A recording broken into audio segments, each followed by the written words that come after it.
Salom do'stlar, sizlar bilan Mari Kuber va bugun biz Nezerit aslahalar sizni necha blokdan sakraganingizni saqlab qola olmasligini ko'rib chiqamiz.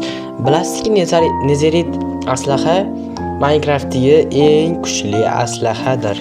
Shuni ko'rib chiqamiz. Qani ketdik.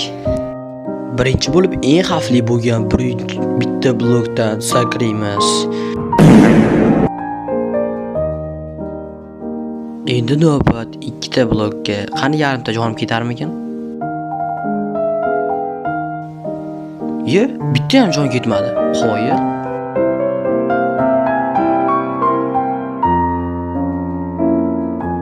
Endi 4 ta blokka o'tamiz.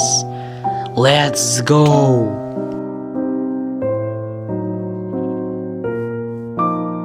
To'rtta blokda bitta jonim ketdi. 8 ta blokda demak 3 ta yoki 2 ta ketsa kerakda. Qani ko'raylik 8 ta blokka.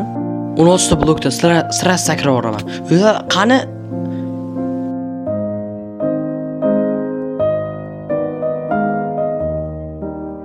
va do'stlar, bu oxirgi blok 32 ta. Bundan omon qolamanmi yo'qmi, kommentariyaga o'z fikringizni hoziroq yozib keting.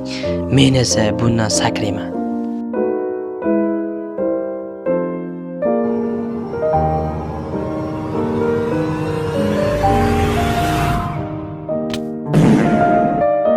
Chichyordim.